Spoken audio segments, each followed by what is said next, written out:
C mister Govind, നിങ്ങളുടെ request ഞങ്ങൾക്ക് അംഗീകരിക്കാവുന്നതേ ഉള്ളൂ. ഇതുപോലെ ഞങ്ങൾ അഡ്മിഷൻ നൽകാറുണ്ട്.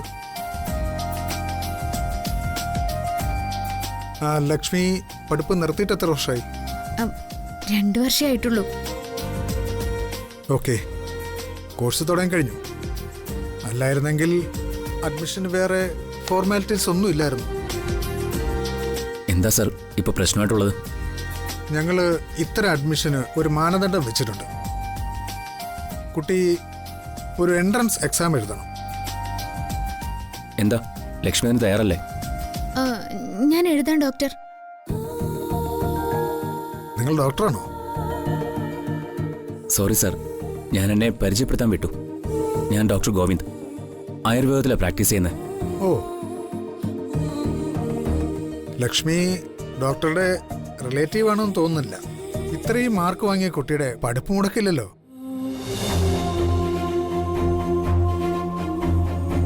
സാറ് പറഞ്ഞത് ശരിയാണ്. ഒരു ട്രീറ്റ്മെന്റിന് ചേച്ചിക്കൊപ്പം ലക്ഷ്മി ഞങ്ങളുടെ മനയിൽ വന്നപ്പോൾ പരിചയപ്പെട്ടതാ. ലക്ഷ്മിയുടെ മാർക്കിനെ പറ്റി അറിഞ്ഞപ്പോൾ തുടർന്ന് പഠിക്കാൻ സഹായിക്കാമെന്ന് ഞാൻ പറഞ്ഞു. ലക്ഷ്മിയുടെ അച്ഛനും അമ്മയും കുട്ടിക്കാലത്തെ മരിച്ചുപോയി. ദൈവം അവൾക്കൊന്ന് വിധിച്ചിട്ടുണ്ടെങ്കിൽ ഞാനല്ലെങ്കിൽ മറ്റൊരാൾ അവൾ അവിടെ എത്തിക്കും. ഡോക്ടർ വലിയൊരു മനസ്സിന്റെ ഉടമയാണ്. എൻട്രൻസ് എക്സാമിന് ലക്ഷ്മിക്ക് പാസ്സാവാൻ കഴിഞ്ഞാൽ കുട്ടിക്ക് ഈ കോളേജിൽ തന്നെ പഠിക്കാം. എന്നാ എന്തായിരിക്കും സർ എൻട്രൻസ് എക്സാമിലെ സിലബസ്? അതനുസരിച്ച് പ്രിപ്പയർ ചെയ്യാമല്ലോ. ഫസ്റ്റ് ഇയർ ക്ലാസ്സിലെ കഴിഞ്ഞു പോയ ഭാഗങ്ങൾ തന്നെ. കുട്ടിക്ക് ഒപ്പം എത്താൻ കഴിയുമോ എന്നൊരു പരീക്ഷണം, അത്രേ ഉദ്ദേശിക്കുന്നുള്ളൂ. എൻട്രൻസ് എന്ന് കേട്ട് ടെൻഷനാവുമെന്ന് വേണ്ട കേട്ടോ.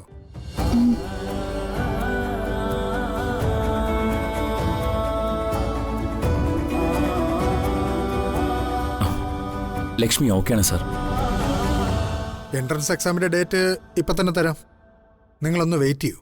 ശരി സർ.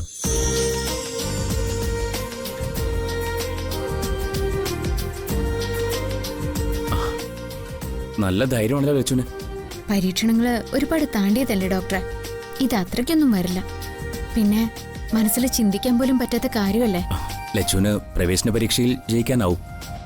പക്ഷേ വലിയൊരു പ്രശ്നം ബാക്കിയുണ്ട്. താലി കഴുത്തിലിട്ട് നെറ്റിയിൽ കുങ്കുമം തൊട്ട് ഇവിടെ പഠിക്കാൻ വരുന്നത് എങ്ങനെയാ? ഇങ്ങോട്ട് വരുമ്പോ കാറിലിരുന്ന് കുങ്കുമം വേണ്ടെന്നും താലിമാല പുറത്ത് കാണിക്കരുതെന്നും ഡോക്ടർ പറഞ്ഞപ്പോ തന്നെ എനിക്ക് മനസ്സിലായി. ഞാനിത് മോഹിച്ചണിയുന്നതല്ലെന്ന് ഡോക്ടർക്ക് അറിയാലോ. ഇവിടെ വരുന്ന കുട്ടികൾ +2 കഴിഞ്ഞവരാ. ഒരുപാട് പേരോട് ലച്ചുവിന് മറുപടി പറയേണ്ടി വരും. ഭർത്താവിനെ പറ്റി അന്വേഷണം വരും.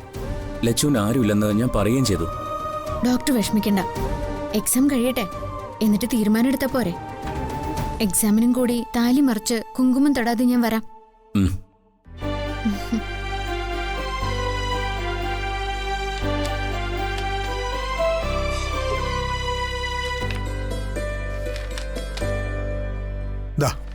എൻട്രൻസ് എക്സാം 17-ാം തീയതി രാവിലെ 9 മണിക്കാ. രാവിലെ പോന്നോളൂ. Thank you sir. ഓക്കെ, ശരി എന്നാ. ശരി.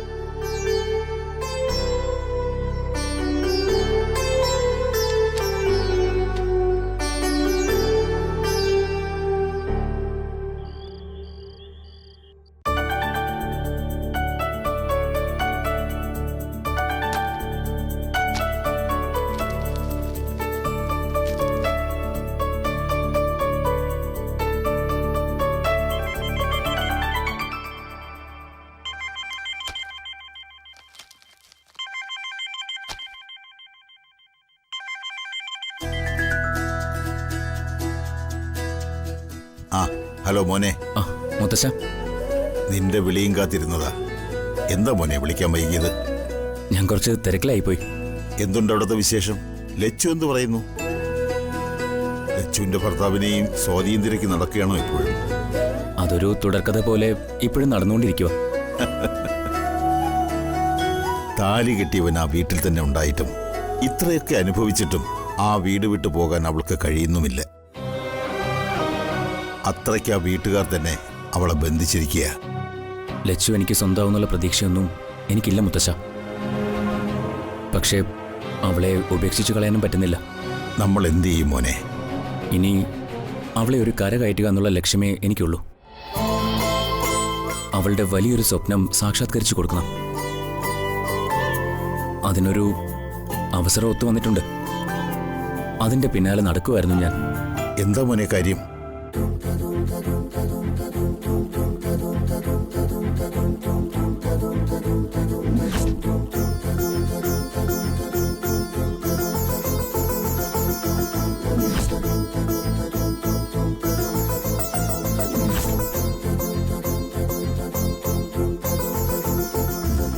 എന്നിട്ട്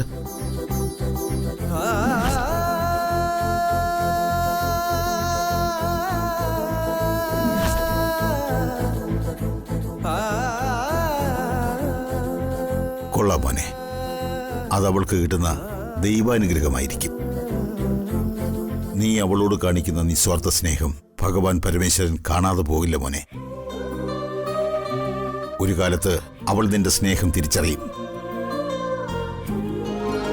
നീ നിനക്ക് കഴിയുന്നതൊക്കെ ആ പാവം പെങ്കൊച്ചിനു വേണ്ടി ചെയ്യേ. മുത്തശ്ശന്റെ എല്ലാ അനുഗ്രഹവും മോനുണ്ടാവും. എനിക്കത് മാത്രം മതി. മുത്തശ്ശൻ കിടന്നോളൂ, ഞാൻ നാളെ വിളിച്ച് വിവരങ്ങളൊക്കെ പറയാം. ശരി മോനെ.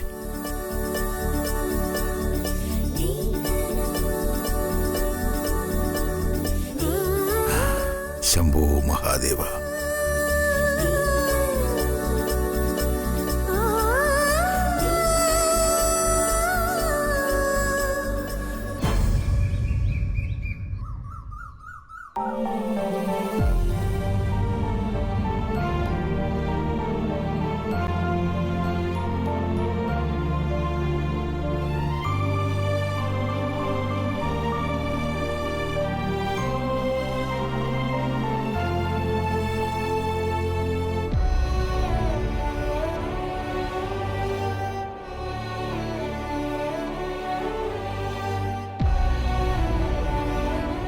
ലച്ചു,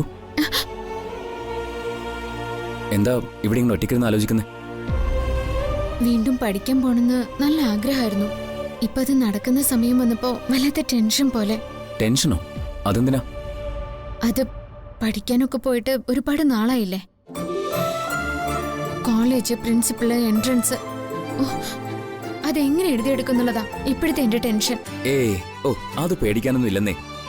ഡോക്ടർക്ക് അത് പറയാം, പക്ഷെ അതേക്കുറിച്ച് ഓർക്കുമ്പോ വല്ലാത്തൊരു പേടി. പ്രിൻസിപ്പൽ എൻട്രൻസ് എന്ന് പറഞ്ഞെന്ന് കരുതി അങ്ങനെ പേടിക്കാനൊന്നും ഇല്ലെന്നേ. ചെറിയൊരു ടെസ്റ്റ്, അതിനെ അങ്ങനെ കണ്ടാ മതി. ഡോക്ടറെ, ഞാൻ പഠിത്തമൊക്കെ നിർത്തിയിട്ട് ഒരുപാട് നാളായില്ലേ. ചെറിയൊരു ടെസ്റ്റ് എന്ന് പറഞ്ഞാലും എനിക്ക് പേടിയാ. ഈ ടെസ്റ്റിൽ ലച്ചുവിനെ വിജയിപ്പിച്ചെടുക്കുന്ന കാര്യം ഞാൻ ഏറ്റു. അതുപോരെ? എന്താ, എനിക്ക് പകരം ഡോക്ടർ ഇവിടെ വന്ന് ടെസ്റ്റ് എഴുതി തരൂ? അയ്യോ, അതൊന്നും അല്ല. ഈ എൻട്രൻസിന് ഞാൻ ആ സിലബസ് വെച്ച് ലച്ചുവിനെ പ്രിപ്പയർ ചെയ്ത് തരും. അതിന് ഡോക്ടർക്ക് സമയം കിട്ടുമോ? ഡോക്ടർക്ക് ഹോസ്പിറ്റലിൽ ഡ്യൂട്ടി ഉള്ളതല്ലേ, പിന്നെ എപ്പോഴാ എന്നെ പഠിപ്പിക്കുക? അതിന് അധികം നേരമൊന്നും വേണ്ട. ദിവസം 2-3 മണിക്കൂർ ഈസി ആയിട്ട് പഠിക്കാവുന്നതേ ഉള്ളൂ. അതെയോ? എനിക്കിപ്പോഴാ ശരിക്കും ആശ്വാസമായത്. ലച്ചു ധൈര്യമായിട്ടിരിക്കെ. ആ എൻട്രൻസ് ടെസ്റ്റിന് ലച്ചുവിനെ ജയിപ്പിച്ചെടുക്കുന്ന കാര്യം ഞാൻ ഏറ്റു. എന്നാ ഇനി വൈകണ്ട, ഉടൻ തന്നെ പഠിത്തം തുടങ്ങാം.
മുന്നോട്ടു പായും ലോകം മുന്നോട്ടു വേഗം പോകാം ദൂരെയോ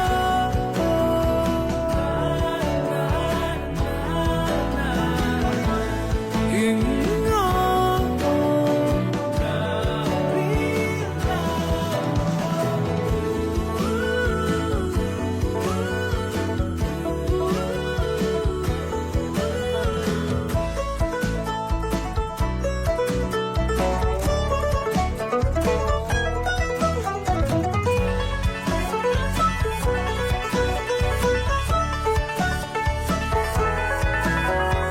തിരഞ്ഞു നമ്മെ നാം നടക്കുമിരുൾ തടങ്ങളിൽ കരങ്ങൾ കോർത്ത കൂട്ടുകാരിതായി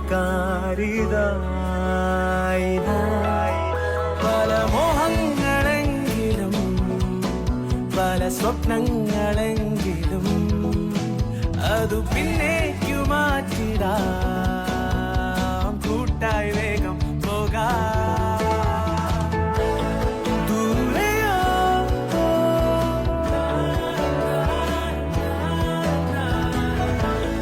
എങ്ങോ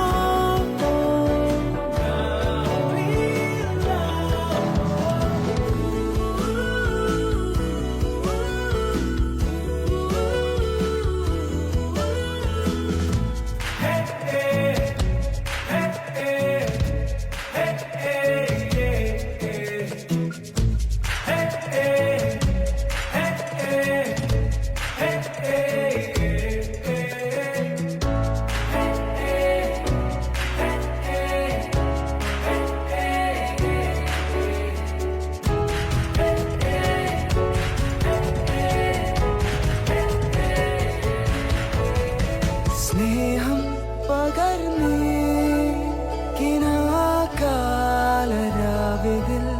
പ്രകാശം നിറഞ്ഞേ എന്നാഘോഷമായി ഈ കളം കടന്നു നാളെ തൻ കരങ്ങളിൽ ചേർന്നടഞ്ഞിടും മുന്നേ കൂട്ടായി വേഗം പോകാം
എന്താടി?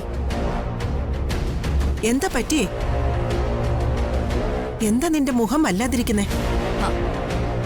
ഇവിടെ ആരും ചോദിക്കാനും പറയാനും ഇല്ലാന്ന് വെച്ചാ ഇതല്ല ഇതിനപ്പുറവും സംഭവിക്കും. നീ എന്താ ഈ പറയുന്നേ? എനിക്കൊന്നും മനസ്സിലാവുന്നില്ല. ഇല്ല, മനസ്സിലാവില്ല. അമ്മയ്ക്കെന്നല്ല, ഇവിടെ ആർക്കും അത് മനസ്സിലാവില്ല. ഇങ്ങനെ കയറൂരി വിട്ടിരിക്കുകയാണല്ലോ അവളെ കുടുംബം മുടിക്കാനായിട്ട്. പിന്നെ ഒരു കാര്യം മുമ്പേ പറഞ്ഞേക്കാം, ആ ചെക്കനും അവളും ഇവിടെ ഇങ്ങനെ അഴിഞ്ഞാടി നടന്ന ഒടുവിൽ എന്തെങ്കിലും പറ്റിയിട്ട് ഒന്നും പറഞ്ഞിട്ട് കാര്യമില്ല. അപ്പൊ പിന്നെ കണ്ടവരും കേട്ടവരും ഒന്നും ഉണ്ടാവില്ല. അവർ പൊടിയും തട്ടി അങ്ങ് പോവും. നാണക്കേടെ ഈ കുടുംബത്തിനാവും. അമ്മയും മറുപടി പറയേണ്ടി വരും. അല്ല, നീ കുറെ നേരമായി അങ്ങും ഇങ്ങും തൊടാതെ ഓരോന്ന് പറയുന്നു. എന്നിട്ട് കാര്യം എന്താണെന്ന് നീ വ്യക്തമായിട്ട് പറയുന്നുമില്ല. അമ്മേ, അവിടെ ബെഡ്റൂമില് അവനും അവളും കൂടെ കൊഞ്ചിക്കൊഴയുക. ആര്? മറ്റാര്? ഇവിടുത്തെ എടുത്തുചാട്ടക്കാരിയില്ലേ, ലച്ചു. അവളും ആ ഡോക്ടർ എന്ന് പറയുന്നവനും. ആര്? ലച്ചും ഗോവിന്ദുവും? അതെ. ബെഡ്റൂമിൽ എന്തോ പുതിയ പഠിത്തം എന്നൊക്കെ പറഞ്ഞ് ആകെ പിടിയും വലിയും കൊഞ്ചലും കുഴയിലൊക്കെ തന്നെയാ. വെറുതെ ഞാൻ ആ വഴി ഒന്ന് പോയതാ. ആ രംഗം എന്റെ ഗ്രഹപ്പിഴയ്ക്ക് കണ്ടുപോയി. ഷോ, കണ്ടിട്ട് എന്റെ തൊലി പൊളിഞ്ഞുപോയി.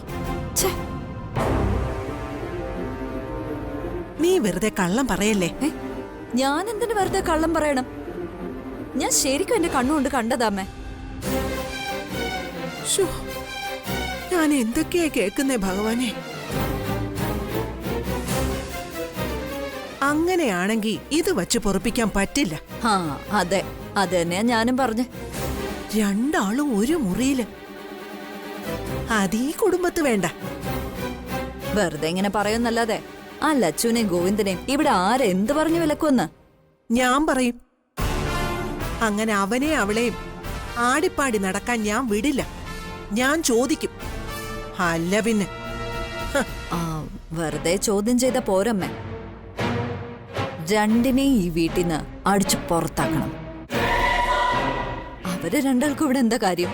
അതാ എനിക്ക് മനസ്സിലാവാത്തത്. ഇന്ന് പറ്റിയ അവസരമാ. അമ്മ എന്റെ കൂടെ ഒന്ന് നിന്ന് തന്നാ മാത്രം മതി. ബാക്കി കാര്യം ഞാൻ ഏറ്റു. ഇതൊന്നും എനിക്കത്ര ദഹിക്കുന്ന കാര്യമല്ല. അമ്മേ, അവര് രണ്ടുപേരും മാത്രം ഉള്ളപ്പോ ഒന്നും പറഞ്ഞിട്ട് കാര്യമില്ല.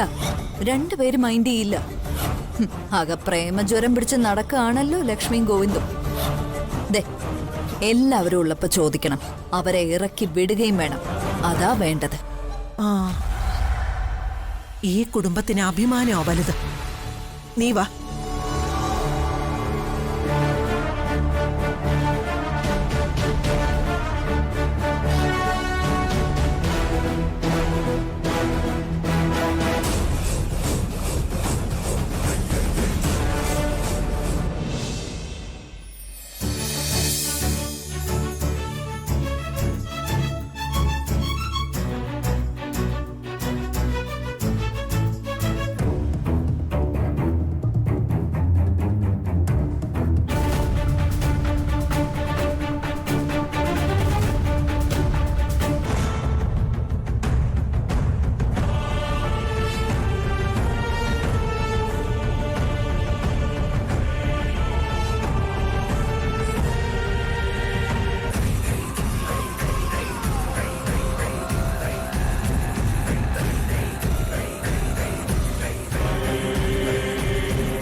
ഇന്നോളം പതിവില്ലാത്ത കാര്യങ്ങളായി ഇപ്പൊ ഈ വീട്ടിൽ നടന്നുകൊണ്ടിരിക്കുന്നത്. പതിവില്ലാത്ത കാര്യമാണോ അത്താഴം കഴിക്കുന്നത്?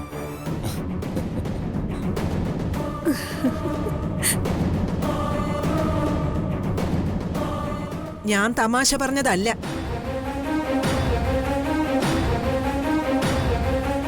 ചിലതൊക്കെ കാണുകയും കേൾക്കുകയും ചെയ്യുമ്പോ പറഞ്ഞു പോകുന്നതാ.